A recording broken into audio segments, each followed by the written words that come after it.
Hello, everybody. Scott Golden here with the Golden Opportunities Coaching YouTube channel. Welcome to those of you who are new. Welcome back to those of you who are seasoned veterans of what we do around here. What we do around here, bring about conversations of a psychological, mental health, emotional health paradigm. We do that as often as we can, usually several times per week. We make something happen for your listening pleasure, and we continue to do that as often as we can.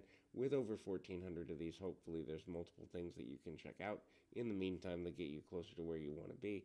But until then, would love to be of assistance to you wherever things can go in a good and healthy way. In some manner, it can be super valuable to kind of look at things in terms of whether life is going in the direction we want or whether life is kind of out of balance. And so coaching can be helpful with that. Would love to be of assistance to you wherever and however we can.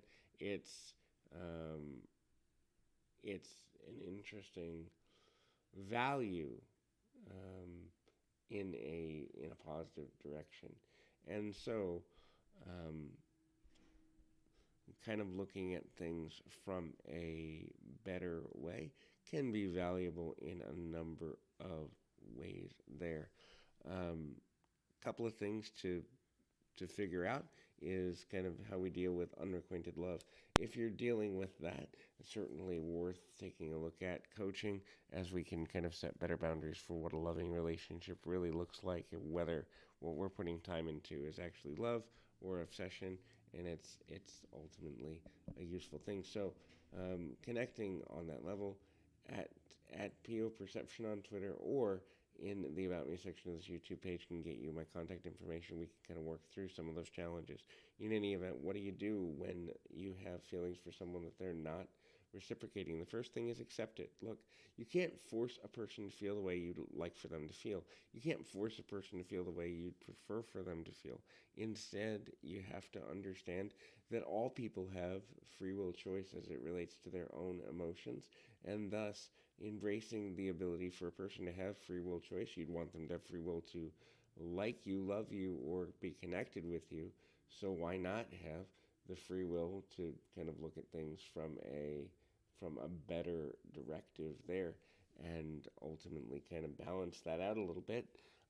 So just an interesting thing to look at from that perspective. The next thing there is interrupt the thoughts of them. Look, the reality is there are 7 billion people on the planet, and when we obsess over one person, we're taking away every opportunity to meet somebody new that's more in alignment with what we want, more in alignment with the goals that we have, more in alignment with the things that would make us relationally happy. And so identifying how to kind of look at the interruption of thought when we're thinking about somebody who isn't really in a good, healthy, smart place is super important. We do need to mourn the loss of the relationship we thought we were going to have with them. That means grieving. That means releasing. That means letting go. That means taking them down off the pedestal we've created for them as it relates to how we see them, and then begin to distract ourselves from thinking about them. That means redoubling down on hobbies, redoubling down on self-improvement, redoubling down on looking at where we might have put too much time, too much energy, too much effort into that relationship in a way that doesn't serve us well, in a way that ultimately leads us in a negative way.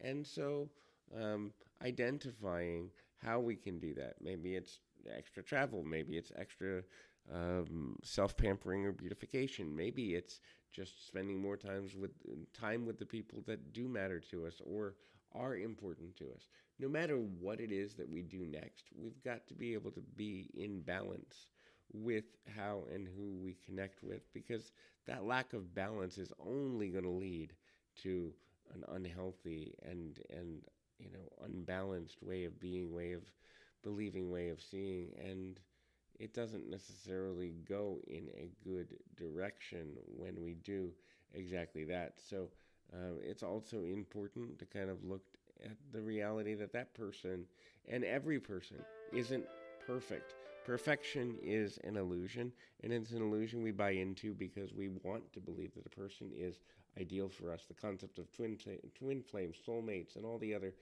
often BS-related things that cause people to think that there is a perfect person can get in the way of our own progress, growth, and development.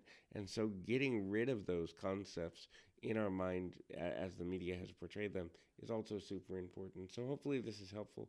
Keep your feet on the ground, your mind in the moment. Until next time, everybody.